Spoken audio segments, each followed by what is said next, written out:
یہ ہے سورہ نوح، ٹھیک ہے، سورہ نمبر 71 اور آیت نمبر 23، دھیان دیجیے گا۔ وقالوا لا تذرن آلہتکم ولا تذرن ودا ولا سواعا ولا یغوث ویعوق ونسرا۔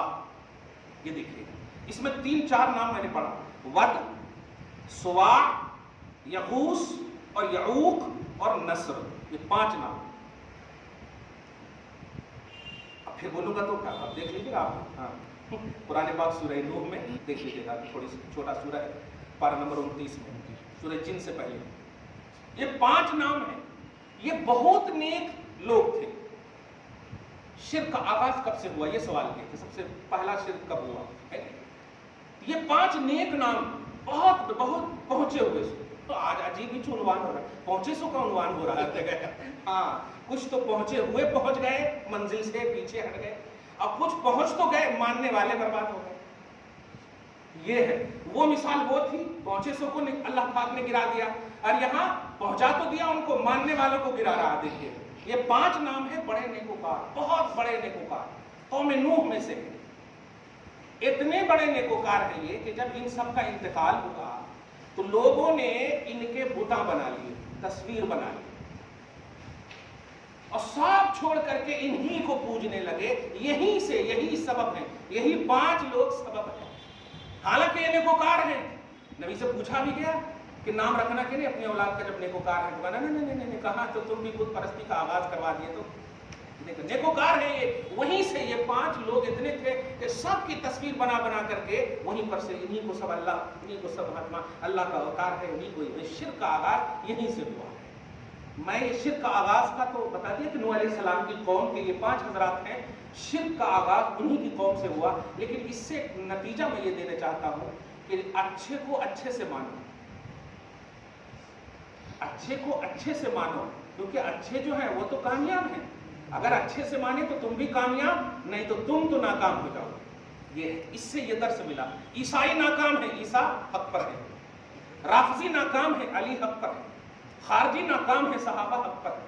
دیکھ رہے ہیں ماننے کی سب بات کرتے ہیں لیکن اچھے سے نہیں مان رہے، اس لیے اچھے سے ہمیں ماننا چاہیے۔ بس جو بنیاد شروع ہی میں کہا تھا میں کہ 1 روپیہ عزت کا لاکھوں پر بھاری رکھے، انشاءاللہ ایسی برکت ہوگی کہ احساس بھی نہیں ہوگا، آپ کو گمان بھی نہیں ہوگا۔ سورہ طلاق کی آیت نمبر 1-2 میں ان کا بھی کچھ سوال ہے کہ بھائی بنیادی طور پر سوال پرانا ہے، انداز نیا ہے۔ بس بینک سے جو ایک لفظ پہلے بنیادی بات بتا دیں، سود کے لیے لازم ہے دونوں کا مال حلال ہو، معصوم۔ سود تو 2 کے درمیان ہوتے ہیں نا، ایک آدمی تو سود لیتا دیتا ہے، اس لیے میں کہا دونوں کا مال، یعنی لینے والے بھی اور دینے والے دونوں کا مال کیا ہو، معصوم ہو، حلال، پاک، سب کا ایک مفہوم۔ اور اس مال میں انٹرسٹ جو وہ سود کرتا ہے۔ آپ مسلمان ہیں، آپ کی حلال کمائی، میری حلال کمائی، 5 روپے میں نے آپ کو دیا، 6 روپے لوں گا تو 1 روپے سود ہوگا، تو آپ کی کمائی بھی حلال، میری بھی حلال کمائی۔ پہلی شرط دونوں کا مال معصوم، اور کافر کا مال معصوم نہیں ہے۔ اتنا شارٹ کر دے رہا ہوں، سب سمجھ جائے گا پورے جو تفصیل لکھے گا۔ سود کے لیے کیا شرط ہے؟ مال کا معصوم ہونا۔ اسی لیے تو آپ کے لیے کہہ دے رہا ہوں، رشوت لیے سو کی زکات نکالیں گے آپ؟ بولیے ہمت ہے؟ میں نے رمضان ہی میں کہا تھا، اگر آپ نے یہ سوچ کر نکالا کہ نہیں دیکھ رہا، کفر ہے، کیونکہ زکات عبادت ہے، اور عبادت میں اپنی نفسانیت کی ایڈیٹنگ یہ کفر ہے۔ زکات آپ کو اللہ کی مرضی سے نکالنا ہے، 2.5% حلال پیسے، سمجھ رہے نا، حلال ذریعے سے جو آئے ہوئے پیسے۔ اب جو حرام ہے تو پہلے ہی حرام کام کیے، پھر اس کو عبادت میں ایڈ کر رہے ہیں، یہ تو ڈبل حرام ہو گیا نا، یہ جان بوجھ کر کے گناہ عظیم کر رہے ہیں۔ ایک بات تو جن سے لے رہے ہیں، لینے والے اور دینے والے دونوں کا مال معصوم ہونا۔ اب آٹومیٹک کہہ دے رہا ہوں، اس کا مطلب یہ ہوا کہ سود کا تعلق 2 مسلمان سے ہے۔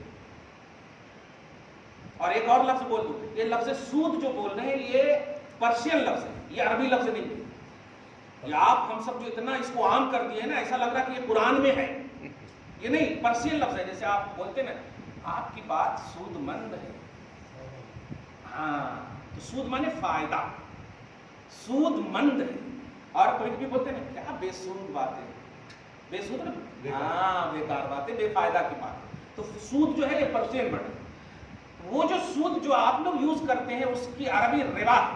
قرآن میں پارہ نمبر 3 میں اس کا ذکر ہے، سورہ بقرہ کے لاسٹ اینڈ فرسٹ پیج کے 3rd پیج میں، ایک دم کلیئر بات. الذین یأکلون الربا لا یقومون الا کما یقوم، اسی میں یمحق اللہ الربا ویربی الصدقات. اللہ تعالیٰ ربا کو میٹ دیتا ہے، میٹنا چاہتا ہے، اور صدقوں کو بڑھانا چاہتا ہے.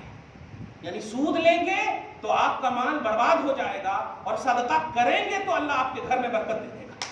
یہاں جا رہا ہے تو آ رہا، اور یہاں آ رہا ہے تو جانے کی بات کر رہا اللہ تعالیٰ. دیکھ رہے ہیں. بہرحال دو مسلمان، یہ شرط ہے، مال کا معصوم ہونا شرط ہے. یہ اصول ضابطے بتا دوں گا تو پھر کبھی بھی نسلوں تک یہ بات پہنچا سکتے ہیں. اور اسی طرح مال کا معصوم ہونا، دو مسلمان کا ہونا، اور تیسری چیز سود، یہ پرشین ورڈ ہے. ہر سود حرام نہیں ہے، ہر ربا حرام ہے. دھیان دیجیے، ہر ربا حرام ہے. ورنہ آپ اگر سود مند بات کر رہے ہیں تو کیا حرام ہے؟ دیکھیے ہاں تو سود یہ پرشین ورڈ، وہ سود جو ریلیٹڈ آف ربا، ربا سے جو ریلیٹڈ، یعنی آپ ہم دونوں اگر زیادہ جیسے مسلمان چٹیاں گٹیاں کیا بھی کر رہے ہیں سب معلوم ہے ہمارے کو، لیکن کرنا یہ ان کا عمل ہے، بلکہ بدعملی ہے. شریعت یہ ہے جو میں بتا رہا ہوں. شریعت یہ ہے کہ دو مسلمان کا لین دین اگر انٹریسٹ پہ ہو، سود پہ ہو، تو یہ ربا کی منزل میں ہے، مگر ان مال کا بھی معصوم ہونا، حلال ذریعے سے وہ کمایا ہوا ہو. اور غالب گمان یہی ہے کہ جب مسلمان ہے تو کمایا ہی اچھا ہی ہوگا، یہ غالب گمان. اس لیے مسلمان ہونا شرط ہے. وَمَالُ الْكُفَّارِ لَيْسَ بِمَعْصُومٍ، اور کافر کا مال معصوم نہیں. اس کی وجہ اِنَّمَا الْمُشْرِكُونَ نَجَسٌ، ارے وہی نجس ہے تو اس کا مال نجس کیسے نہیں ہوگا؟ کافر اور مشرک کو اللہ پاک نے نجس کہا ہے، سمجھ رہے ہیں؟ تو اس کا مال کیسا بھی ذریعہ ہو، جب ذات ہی ناپاک و نجس ہے تو کمائی یا مال نجس. اب جو آ رہا ہے آپ کے پاس انڈیا میں، یہ آپ جملہ سنیں، آ گیا آسانی سوال کا جواب، آپ شاید سمجھ بھی گئے. اب دعا کر دوں. ہاں اب جو انڈیا میں ہے، آپ دیکھیں، نہیں کوسچن نہیں، وہ ہو جاتا. انڈیا کی سرزمین پر جو آپ جس حکومت کے تحت ہیں، وہ حکومت اسلام کی نہیں. اسلام کی میں سوال کیا، اسلام کی نہیں ہے، یہ جواب، وہ اسلام کی حکومت نہیں ہے. یعنی حکومت کا لحاظ ہے اسٹیٹ، یہ کس میں، ملک میں اس کا لحاظ ہوتا، حکومت جو چلتی اس کے تحت کا لحاظ. تو انڈیا میں جیسے اب شاہجہاں کا جب دور تھا، بالکل دارالسلام تھا، انڈیا دارالاسلام تھا، جتنے بھی مسلمان جو بادشاہ تھے، حالانکہ پرسنٹیج میں یہ لوگ زیادہ اس وقت بھی تھے، ایسا نہیں کہ نہیں، مگر حکومت ہماری تھی تو حکومت کا لحاظ ہوتا. اب امیر المومنین جو ہیں بھائی نبی صلی اللہ علیہ وسلم جب تک فتح مکہ نہیں کیا دارالحرب تھا، وہ جب فتح کر لیا عرب کو تو کیا بن گیا؟ دارالاسلام ہی نہیں، مرکز اسلام بن گیا. ہاں جبکہ کفار ابو جہل بھی موجود، اتباع شیبہ بھی موجود. معلوم ہوا عوام کا لحاظ نہیں ہے، حکومت کا لحاظ. کلیئر ہو گیا؟ اب انڈیا گورنمنٹ کے تحت جب سے ہماری حکومت کا زوال ہوا، تب سے حکومت غیر اسلام، یہ کلیئر بات. اس لیے اب نظامیہ کا فتویٰ بھی، اس کی بھی وضاحت ہو گیا. اس لیے اس کے بعد سے جتنے بھی حکومتی سطح پر آپ کو سبسڈیز مل رہے ہیں، جتنے بھی فائدے مل رہے ہیں، اب یہ سب جملہ بولیے، جتنے بھی انٹریسٹ آ رہے ہیں، جتنے بھی آپ کو فائدے مل رہے ہیں، نفع حاصل ہو رہے ہیں، یہ سب اس لیے آپ کے لیے جائز ہے کہ حکومت کفار کی ہے. اس جملے پہ غور کریں. ہاں اب یہ بھی میں نے ایک نئی بات یہاں پر منہ سے نکل گئی کہ اپنی حکومت تک جب تک تھی، اسلامی حکومت جب تک تھی، حکمرانی چاہے کیسا بھی ہو، ظالم کیوں نہ ہو، لیکن اسلامی حکومت تھی تو وہ دارالاسلام تھا. اس کے بعد سے جب حکومت اس کے ہاتھ میں گئی تو دارالحرب بن گیا. دھیان دیجیے گا، اسلامی حکومت جب تھی، کفار حربی اس وقت تھے، اسلامی حکومت گئی تو دارالحرب، دھیان دیجیے گا، دارالاسلام تو بنا ہی رہا. دھیان دیجیے کیوں؟ اس لیے کہ ایک لمحے کے لیے بھی جس ملک میں اسلامی حکومت آ جائے وہ اسلامی حکومت دارالاسلام کہلاتا، لیکن کفار حربی تھے، ہیں اور رہیں گے. تو ہاں جب تک وہ اب اسلام قبول نہیں کریں گے تب تک وہ حربیت سے نہیں نکلیں گے. رکیے یہاں تک سمجھ میں آیا؟ انڈیا کے اعتبار سے سمجھ میں آئی بات نا پورے؟ ہاں ہم سے اور آپ اگر 10,000 ہم نے آپ سے دستے بدل لیے ہیں تعاون یا قرضے لیے ہیں تو آپ انٹرسٹ لینے کے بعد بھی مت بولیے تمہارا مدد کیا تھا نا تم بھول گئے. یہ بھول گئے آپ اور 1,000 ایکسٹرا لیے تھے یہ نہیں بھولے آپ. تو اگر کسی کو آپ دستے بدل دے رہے ہیں تو وہ آپ کا احسان ہے جس کو تعاونوا علی البر والتقوی یعنی نیکی اور پرہیزگاری پر تعاون کرو. یہی مفہوم ہے کہ ایک بھائی کی اگر 10,000 کی ضرورت ہے تو آپ 10,000 دیجئے. وہ آپ میعاد متعین کر دیجئے. نہیں بھی دے رہے تو مہلت دیجئے. نبی فرماتے ہیں جتنی مہلت دو گے جنت سے قریب ہوتے جاؤ گے. کیا بات, جنت سے قریب ہوتے جاؤ گے. ہاں تک کہ اگر وہ لینے والا ارادہ اگر دینے کا ہے نہیں دے سکا تو اللہ تعالیٰ اپنی طرف سے پوری کرے گا, اپنی طرف سے آپ کو دے گا کیونکہ ارادہ ان کا. آج تو ہاں جی کہاں ہے ہم تو جانتے نہیں تو اپنی یہ بدامانیاں تو ہو سکتی ہے. لہٰذا نظامیہ کا بھی فتویٰ ہے, پوری جتنی بھی اسلامی یونیورسٹیاں ہیں وہ جو ایک دم اسلامی جو حکومت کے تسلط میں ہیں ان کی بات نہیں کر رہے. جو فتوے ہیں کہ کفار حربی ہیں ان سے آئے ہوئے سارے انٹرسٹ آپ کے لیے جائز ہے. اب ایک بیس دے رہا ہوں, ایسے جائز ہے جیسے کہ عرب کی سرزمین پر جب اپوزیشن کے ساتھ جنگیں ہوتی تھی, غزوات ہوتے تھے, لڑائیاں یا قتال ہوتے تھے, ہونے کے بعد جو کفار ہزیمت پاتے شکست پاتے ان کے جو مال تھے وہ سب بیچ میں آپ وہ جو مال تھے وہ مال کو جمع کیا جاتا, یہاں تک کہ نبی کو 5% نبی کا بھی حصہ ہوتا. حالانکہ بتائیے جو حصہ ہے وہ نہ کمائے ہیں نہ کچھ کیے, مال تو کافر کا ہے. لیکن چونکہ وہ کافر کا مال اب ان کے لیے فائدہ کیوں ہے؟ اس لیے کہ وہ حربی تھے اور حربی کا مال مسلمانوں کے حق میں جائز ہے. غصب کر کے نہیں, ہم نے باضابطہ جہاد کر کے حاصل کیا. اگر وہ چلے جاتے تو ہم کبھی مال نہیں لیتے, ورنہ ہزاروں مثال ہیں کہ اگر کسی نے اسلام قبول کیا ہے ان کے پاس جانور ہے تو جانور کو بتا دیا ہے میرے نبی نے جانور کو ہٹا دو, جن کا جانور ہے وہاں تک پہنچاؤ. اگر اپوزیشن بنو گے تب پھر جو بھی ملیں گے اس اپوزیشن کے. یہی تو ہے کہ اگر جنگ میں جمن آیا ہے تو جمن کی چیز ہی مال غنیمت بنے گی, ان کے خاندان کی چیز مال غنیمت نہیں بنے گی. یہ ہے سب سے امپورٹنٹ بات. تو یہ اسلامی پہلو یہ ہے شرعی. اب اس میں اگر کوئی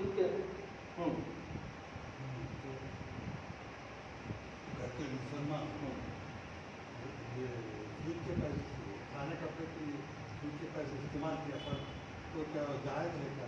نماز ہوتی ہے, اس کی عبادت ہوتی ہے. ہاں اب ریئل سود بولے آپ یہ جملہ نہیں, بینک کے سود کے بارے میں بینک کے ڈپازٹ جو کرتے ہو سنیں وہ انڈیا کے بینک کا رکیے اب جو ہے میں خود انڈیا کے حضور لے کر آؤں گا تو انڈیا کے بینک کا سود اگر میں استعمال کروں کھانے کپڑے کے لیے, دوسرے اخراجات کے لیے, میری نماز ہوتی کیا؟ میری دوسری بات قبول ہوتی. میں نے جو ابھی 7 سے 8 منٹ باتیں کی اس سے آپ کیا سمجھے پہلے یہ بتا دیجیے. نہیں کلیئر نہیں, آپ سمجھے کیا وہ بتائیے. میں ٹیچر ہوں, آپ کیا سمجھے وہ بتائیے. جو میں نے 7 منٹ گفتگو کی سب تو سمجھ گئے الحمدللہ, کیونکہ میں نے بیس بتا دیا. نہیں, آپ جو سوال کر رہے ہیں اس کا مطلب کچھ نہیں سمجھے, کیونکہ ہر سوال کا جواب اسی میں نے سارے سوال پڑھے اسی بنیاد پر کہا کہ وہ سارے سوال کا جواب اس میں مل جائے گا. سود جس کو کہہ رہے ہیں آپ وہ جائز مال ہے آپ کا, وہ ربا والا مال ہی نہیں. اور جب وہ ربا والا ہے ہی نہیں تو پھر اس میں جائز کھا سکتے, نماز قبول ہوتی. یہ تو سیکنڈ آپشن ہے. پہلا ہی آپشن آپ کے لیے وہ جائز کا مرحلہ. اس کو یوں سمجھیے 2000 کی نوٹ فاحشہ کے پاس ہے, زانیہ عورت کے پاس ہے, ایک دم کلیئر بات ہے. 2000 کی نوٹ ہے, جب تک اس کے پاس ہے وہ اپنی کمائی کے ہی ہوں گے. صحیح ہے. آپ دکان پر بیٹھے ہیں, وہ آئی, آنے کے بعد دھیان دیجیے, سامان لے لی, پیسہ دے دیا, چلی گئی. آپ آئے ماشاءاللہ اپنی تجارت رکھ دی, بالکل جائز ہے. لیکن یہیں پر ایک اور صورت ہے, اگر وہ عورت یہ کہے اس پیسے سے وہ چیز دو تب ناجائز ہے آپ کے لیے استعمال کریں. دیکھا آپ نے, اس پیسے کی اگر نسبت کر دی, معلوم ہوا نوٹ کا لحاظ نسبت سے ہے. تو ایسے ہی جو پیسے آپ کے پاس ہیں پہلے اس کو نسبت دیکھیے, اس کو نسبت شرع سے حاصل ہے جائز کی. اب جب جائز کی حاصل ہو گئی تو اب الحمدللہ اس کو جائز ہی طریقے سے ہر طرح سے استعمال کر سکتے ہیں. جب جائز ہے, گائے کا گوشت نہیں کھاتے آپ, ٹھیک ہے, لیکن اب حرام نہیں کہہ سکتے اس کو. آپ اس لیے نہیں کھاتے، ارے کہا تو بھی کچھ ہو جاتا ہے، نہیں کہا تو بھی کچھ ہو جاتا بس اتنا نہیں، فزیکلی طور پر بچنے کے لیے آپ ایسا کرتے، حلال حرام نیت میں نہیں۔ تو یہ جو سود بول رہے ہیں، ہر سود ربا نہیں ہے، لیکن ہر ربا سود ہے، سمجھ گئے آپ جملہ؟ وہ سود ربا ہے، چاہے اب سعودی عرب میں چاہے عقیدہ جو بھی ہو، لیکن اسلامی کنٹری ہے، اسلامی حکمرانی ہے، اس کے تحت چلنے والے بینک سے آنے والا انٹرسٹ سود ہے، کلیئر۔ لیکن اگر حکومت اسلامی نہیں ہے، اس کے تحت گورنمنٹ آف انڈیا کے تحت جتنے بھی سبسڈیز آئیں گے آپ کو، جو بھی شکل ہو، وہ سب آپ کے لیے جائز ہے۔ کلیئر ہو گئی بات؟ تو وہاں پہ نہ جائے گا کہ بچ جائے۔ ہاں انڈیا، دعا ہے اللہ تعالیٰ اس خصوصی گفتگو کو حبیب پاک صاحب اولاد کے وسیلے سے قبول فرمائے، اپنی شان کریمی کے مطابق اجر عطا فرمائے، گھر بار میں اولاد میں برکتیں عطا فرمائے، نسلوں کی بخشش فرمائے، نسلوں کی حفاظت فرمائے۔ وصلی اللہ تعالی علی خیر خلق محمد و آلہ و صحبہ اجمعین برحمتک یا ارحم